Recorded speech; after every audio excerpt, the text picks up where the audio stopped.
மகர ராசிக்காரர்களுக்கு இந்த சனி வக்கரம் என்ன பலன்களை தருகிறார்? ஆஞ்சநேயா, நீ யார் தெரியுமா? பிறந்த குழந்தையிலே நீ சூரியனை விழுங்க சென்றவன், உன் பலம் உனக்கு தெரியாதுன்னு ஞாபகப்படுத்தணும்னு அவர் ஜம்ப் பண்ணி போறார். இப்படிலாம் கதை. அந்த மாதிரி மகர ராசிக்காரர்கள் உங்கள் பலத்தை நீங்கள் உணருங்கள்.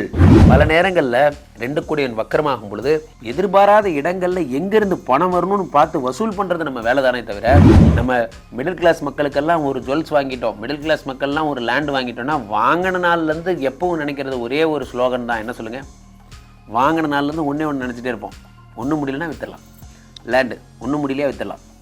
அது வாங்கின நாள்லேருந்து வாழலான்னு யோசிக்கிறதே கிடையாது. அந்த வாங்கின நாள்லேருந்து எப்படா விற்கலான்னு அதுக்கு டார்கெட் பண்ணிகிட்டே இருக்கிறது. அப்பா உடம்பு சரியில்லை, ஜுவல்ஸ் வித்துடலாம். கடன் வந்து ஜுவல்ஸ் வித்துடலாம். அது நீங்கள் ஜுவல்ஸ் வாங்கினது போட்டுக்கிறதுக்கா விற்கிறதுக்கா தெரியல.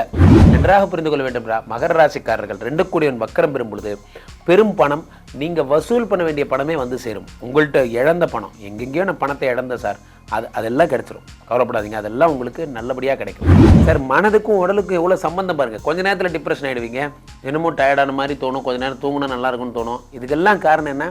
வார்த்தைகள். அந்த ராசிநாதன் வக்கரம் பெறும் பொழுது கன்ஃபியூஷன்ஸ், அந்த கன்ஃபியூஷன்லேருந்து வெளியே வரீங்க. இன்றைக்கி நம்ம நண்பர்கள் எல்லாம் கூப்பிடலாம், கூப்பிட்டு இந்த கூட்டை பிச்சு போட்டுடலாம், இந்த கூடு இருந்தாலே நமக்கு பிரச்சனை தான் என்று சொல்கிறார்கள். அப்பயே அந்த குழந்தைங்கள்லாம் கத்துது, இந்த குஞ்சு காக்காலாம். அப்போ பெரிய காக்கா என்ன சொல்லுது? அது பயப்படவே இல்லை, கண்டுக்கவே இல்லை.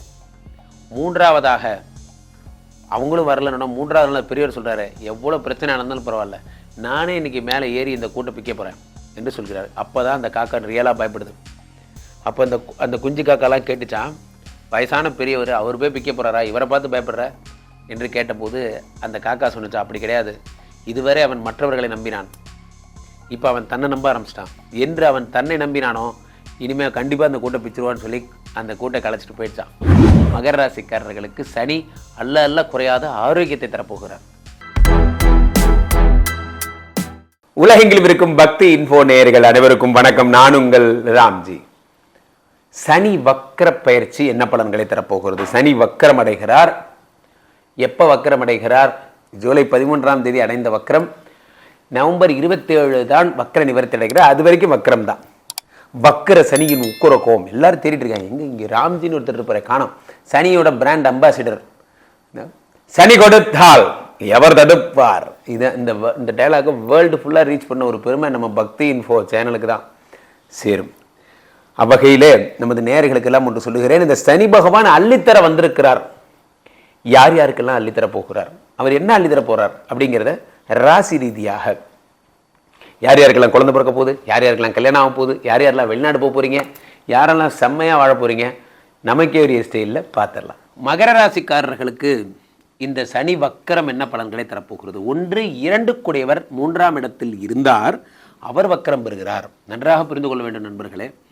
ராசிநாதன் 3ஆம் இடத்தில் மறைந்து விட்டார். ராசிநாதன் மறைந்து விட்டார். அவர் வக்கரம் பெறும் பொழுது என்ன பலன்கள் ஏற்படுகிறது? 2 கூடியவன் வக்கரம் 3ஆம் வீட்டில் மறைந்து வக்கரம் பெறும் பொழுது என்ன ஏற்படுது? பணப்பிராப்தி, தனப்பிராப்திக்கான வழிகள் எல்லாம் கிடைக்கிறது. சார், பல நேரங்களில் மனசு கலங்கி போய் நிற்கிறீங்க, என்ன செய்யறது தெரியல, மனசு கலங்கி போய் நிற்கிறீங்க, என்னடா பண்ண போகிறோம், ஒன்றும் புரியல. அப்போ என்ன ஆகுறது என்றால், மனசு கலங்கி போன இந்த நேரத்தில் ஒரு விஷயம் மட்டும்தான் நடக்கிறது. என்ன விஷயம் நடக்குது? எப்படிரா பணம் வரப்போகுது? கொஞ்சம் உங்களுடைய பலத்தை நீங்கள் உணருங்க. ஆஞ்சநேயர் லங்கைக்கு போகும்போது அந்த சமுத்திரத்தை தாண்டணும்னு நினைக்கிறார். அப்போ ஜாம்பவான் ஞாபகப்படுத்துகிறாராம். என்ன ஞாபகப்படுத்துகிறார்? ஆஞ்சநேயா, நீ யார் தெரியுமா? பிறந்த குழந்தையிலே நீ சூரியனை விழுங்க சென்றவன், உன் பலம் உனக்கு தெரியாதுன்னு ஞாபகப்படுத்தணும்னு அவர் ஜம்ப் பண்ணி போகிறார். இப்படிலாம் கதை. அந்த மாதிரி மகர ராசிக்காரர்கள் உங்கள் பலத்தை நீங்கள் உணருங்கள். எப்போ பணத்தை உணர்வீங்க? சார், நான் ஏற்கனவே 3-4 கம்பெனியில் வேலை செஞ்சுருக்கேன் சார், இது என்னோட 4வது கம்பெனி சார். ஓகே, அந்த 3-4 கம்பெனியோட பிஎஃப் காசெல்லாம் இருக்கும்ல, அதெல்லாம் சேர்த்து வச்சு ஒரே பிஎஃபாக கிளைம் பண்ணிங்கன்னா ஒரு பிஎஃப் அமௌண்ட் வருமா? ஆமாம் வரும். அதை வச்சு சரி பண்ணிக்கிங்க, அவ்வளோதான், சரியாக போச்சு. ஆமாம், இல்லை, இதை நான் யோசிக்கவே இல்லை. சின்ன பாயிண்ட். சில பேர் 5 வருஷம் முன்னாடி நகை அடமானம் வச்சுருப்பீங்க, இன்றைக்கி வரைக்கும் நகை அடமானம் வட்டி கட்டிகிட்டே இருப்பீங்க. அதுக்கு இன்றைக்கி இருக்கிற கோல்டு ரேட்டுக்கு நீங்கள் ரீப்ளட்ஜ் பண்ணிங்கன்னா திரும்ப எக்ஸ்ட்ரா பணம் கிடைக்க போகுது. சார், பணம் கிடைக்கணும் அப்படின்னு ஒரு ஆப்ஷன் வரும்போது மனசு கலங்கி போய் நிற்கும்போது கொஞ்சம் நின்று நிதானமாக யோசிச்சிங்கன்னா உங்களாலேயே உங்களை காப்பாற்றிக்க முடியும். வாழ்க்கையில் எனக்கு தெரிஞ்ச ஒருத்தர், அவர் போய் சொல்கிறார், இந்த வீட்டை விற்றுறலாம், இந்த வீட்டை நம்ம விற்றுறலாம். எதுக்கு இந்த வீடு? நமக்கு இவ்வளோ கடன் ஆகிடுச்சு, இந்த வீட்டை விற்றுறலான்னு முடிவெடுக்கும்போது அந்த வீட்டில் இருந்த அந்த அம்மா சொன்னாங்களா, அப்படி தேவையில்லப்பா, கொஞ்சம் கஷ்டப்பட்டினா ஒன்னாலேயே உன் பிரச்சனையை சரி பண்ணிக்க முடியும்னு. கொஞ்சம் எஃபர்ட் போட்டாங்க, அவங்களே அவங்க பிரச்சனையை சரி பண்ணிட்டாங்க. நல்ல வேலைக்கு அந்த வீட்டை விற்கலை. விற்றுருந்தாங்கன்னா இன்றைக்கி இவ்வளோ பெரிய லாபம் கிடச்சிருக்காது. பிரச்சனை என்னவென்றால் நண்பர்களே, பல நேரங்களில் 2 கூடியவன் வக்கரமாகும் பொழுது எதிர்பாராத இடங்களில் எங்கேருந்து பணம் வரணும்னு பார்த்து வசூல் பண்ணுறது நம்ம வேலை தானே தவிர இருக்கிறத கொண்டு போய் விற்கிறது நம்மளுடைய வேலை அல்ல. நன்றாக புரிந்து கொள்ள வேண்டும். இருக்கிறத விற்கிறது நம்ம வேலை அல்ல. நம்ம மிடில் கிளாஸ் மக்களுக்கெல்லாம் ஒரு ஜுவல்ஸ் வாங்கிட்டோம், மிடில் கிளாஸ் மக்கள்லாம் ஒரு லேண்டு வாங்கிட்டோம்னா வாங்கின நாள்லேருந்து எப்பவும் நினைக்கிறது ஒரே ஒரு ஸ்லோகன் தான். என்ன சொல்லுங்கள்? வாங்கின நாள்லேருந்து ஒன்றே ஒன்று நினச்சிட்டே இருப்போம். ஒன்றும் முடியலன்னா விற்றுடலாம். லேண்டு ஒன்றும் முடியலையா விற்றுடலாம். அது வாங்கின நாள்லேருந்து வாழலான்னு யோசிக்கிறதே கிடையாது. அந்த வாங்கின நாள்லேருந்து எப்படா விற்கலான்னு அதுக்கு டார்கெட் பண்ணிகிட்டே இருக்கிறது. அப்பாவுக்கு உடம்பு சரியில்லை, ஜுவல்ஸை விற்றுடலாம். கடன் வந்து ஜுவல்ஸை விற்றுடலாம். அது நீங்கள் ஜுவல்ஸு வாங்கினது போட்டுக்கிறதுக்காக விற்கிறதுக்கா தெரியல. நன்றாக புரிந்து கொள்ள வேண்டும். மகர ராசிக்காரர்கள் 2 கூடியவன் வக்கரம் பெறும் பொழுது பெரும் பணம், நீங்கள் வசூல் பண்ண வேண்டிய பணமே வந்து சேரும். உங்கள்கிட்ட இழந்த பணம், எங்கெங்கேயோ நான் பணத்தை இழந்த சார், அதெல்லாம் கிடைச்சிரும். கவலைப்படாதீங்க, அதெல்லாம் உங்களுக்கு நல்லபடியாக கிடைக்கும். அதே நேரத்தில் ராசிநாதன் வக்கரம் பெற்றிருக்கார். 3ஆம் இடத்தில் மறைந்தவர் வக்கரம் பெறும் பொழுது என்ன ஏற்படுகிறது என்றால், ராசிநாதன் உங்களுக்கு என்ன பலன்களை தர. நிறைய பேருக்கு உடம்பு சரியில்லை சார், டாக்டர் சொல்கிறாரு அப்படியே இந்த பார்க் ஓரமாக அப்படியே நடந்து போங்க, டெய்லி வாக்கிங் போங்க என்றெல்லாம் சொல்கிறாங்க. நீங்கள் கிரிக்கெட்டே விளையாட ஆரம்பிச்சிருவீங்க. அதுக்கு ஒருபடி மேலே போய் உடம்பு நல்லா ரெடி ஆயிடுச்சு சார். உடம்பார் அழிவார் உடலால் அழிவார்னு. உடலால் அழிவார் உயிரார் அழிவார். திருமூலர் சொல்கிறார், உடம்பை வளர்த்தேன் உயிர் வளர்த்தேனே. இப்போ உடம்பு அப்படிங்கிற ஒரு விஷயம் மனதுங்கிற ஒரு விஷயத்தோடு பின்னி பிணைந்திருக்கிறதுங்கிறார் அறிஞர்கள். உங்கள் மனசால் நீங்கள் தெம்புன்னு நினச்சிங்கன்னா நீங்கள் தெம்பு. எல்லாரும் பார்க்குறாங்க, என்ன சுந்தர் என்ன டயர்டாக இருக்கீங்க, என்ன சுந்தர் என்ன டயர்டாக இருக்கீங்க, 4 பேர் கேட்குறாங்க. வராத டயர்டு கூட வந்துடும். ஓஹோ நம்ம டயர்டாக இருக்கும் போல இருக்கு, என்ன ஒரு மாதிரி இருக்கீங்களே, என்ன ஒரு மாதிரி இருக்கீங்க, நல்லா தான் இருக்கிறேன் சார். மனதுக்கும் உடலுக்கும் எவ்வளோ சம்மந்தம் பாருங்கள். கொஞ்ச நேரத்தில் டிப்ரெஷன் ஆகிடுவீங்க, என்னமோ டயர்டான மாதிரி தோணும், கொஞ்ச நேரம் தூங்கினா நல்லா இருக்கும்னு தோணும். இதுக்கெல்லாம் காரணம் என்ன? வார்த்தைகள். அந்த ராசிநாதன் வக்கரம் பெறும் பொழுது கன்ஃபியூஷன்ஸ், அந்த கன்ஃபியூஷன்லேருந்து வெளியே வரீங்க. ராசிநாதன் 3ஆம் இடத்திலிருந்து வக்கரம் பெறுகிறார். இனி எவன் சொல்கிறதும் கேட்க மாட்டேன். நான் எனக்கு பிடிச்சே செய்ய போகிறேன், எனக்கு பிடிச்சே சாப்பிட போகிறேன், நல்லா ஒர்க் அவுட் பண்ண போகிறேன், உடம்பை நல்லா பார்த்துக்க போகிறேன். என்றைக்கு இந்த முடிவு எடுக்கிறீங்களோ இனி வாழ்க்கையில் உங்களை யாராலையும் ஒன்றும் பண்ண முடியாது. நண்பர்களே, ஒரு காகம் இருந்ததாம்.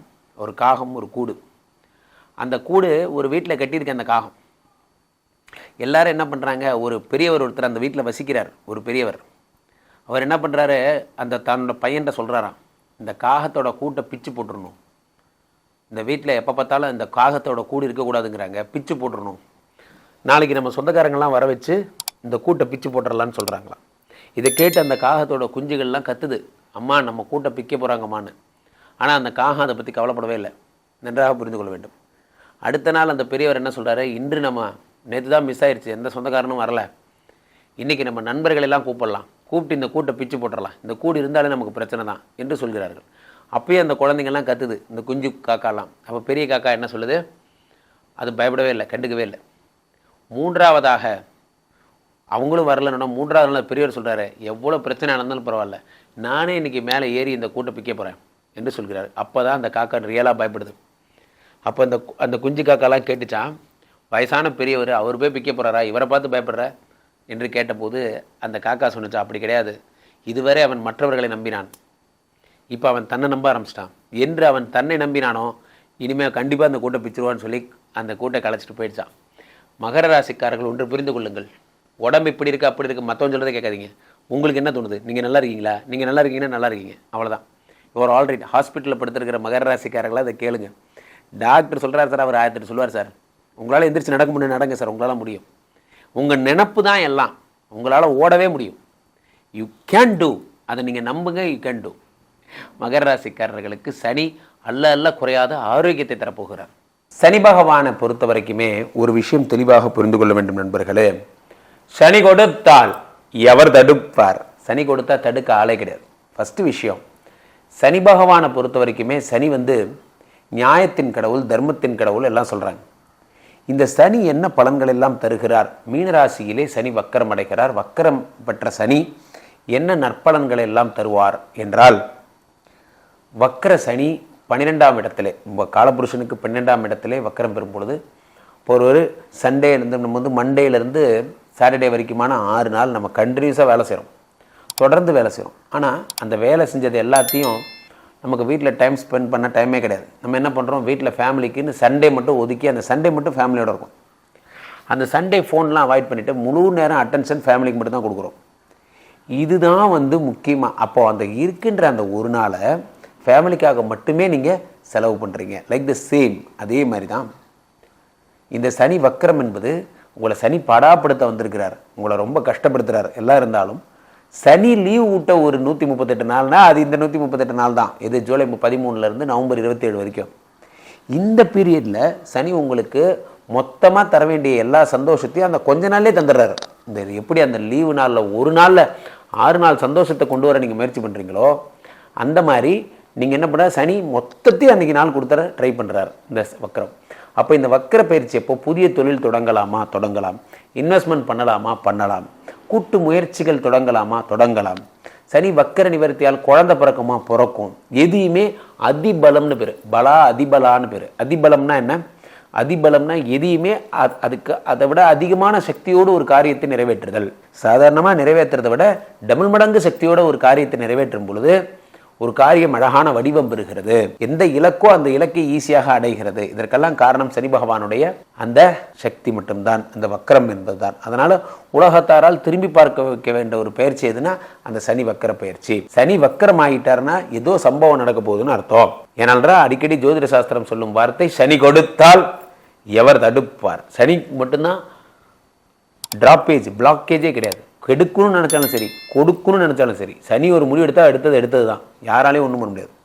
அதான் சனியோட ஸ்பெஷல். அவ்வகையில் இந்த ஜூலை 13 தொடங்கி நவம்பர் 26 வரையிலான இந்த சனி வக்கர பயிற்சியை ராசிதோறும் நாம் கண்டு வருகிறோம். சென்னையில் இருக்கிறவங்க பொழிச்சூலூர் பக்கத்தில் இருக்கின்ற அகத்தீஸ்வரர் கோயில் இருக்கிற சனி பகவானை பார்க்கறது நல்லது. அல்லது நீங்கள் இங்கே பாண்டிச்சேரியில் இருக்கிறவங்க திருச்சிற்றம்பலம் கூட்டுரோடு அந்த ஜிப்மர் பக்கத்தில் ஒரு சனீஸ்வரன் டெம்பிள் இருக்குது, அங்கே போகிறது நல்லது. அல்லது கும்பகோணத்தில் இருக்கிறவங்க திருநள்ளாறு போகலாம், இதெல்லாம் உங்களுக்கே தெரியும், அதெல்லாம் நல்லது. போன்ற அந்த மாதிரி சனீஸ்வர பகவானுடைய திருக்கோயில்களுக்கு சென்று நல்லெண்ணெய் தானம் செய்து எள்ளு சாதம், எள்ளு உருண்டை எல்லாம் நைவேத்தியம் பண்ணி ஏழைகளுக்கு கொடுத்து மாற்றுத்திறனாளிகளுக்கு உதவி செய்தாலே சனி பகவானுடைய பரிபூர்ண அருளை என்னாலும் பெறலாம். கீழே போயிட்டு இருக்க இந்த 2 நம்பரை கூப்பிடுங்க, உங்களுடைய சொந்த ஜாதகத்தை பார்த்து கொள்ளுங்கள். உலக புகழ் வாய்ந்த நமது ஸ்ரீமடத்திலே தினசரி நடக்கின்ற விஷ்ணுமாயா ஹோமங்களில் கலந்து கொள்ளுங்கள். எந்த பிரச்சனையாக இருந்தாலும் விஷ்ணுமாயாவிடம் சொல்லுங்கள். 5-6 அடி உயர விஷ்ணுமாயா இங்கே ஸ்ரீமடம்னா இங்கே போரூரில் மட்டும்தான் இருக்குது. எதாக இருந்தாலும் உடனே கால் பண்ணுங்கள், நேரில் சுவாமியை தரிசனம் செய்யுங்கள். மீண்டும் ஒரு நல்ல பதிவில் சந்திப்போம். நன்றி, வணக்கம்.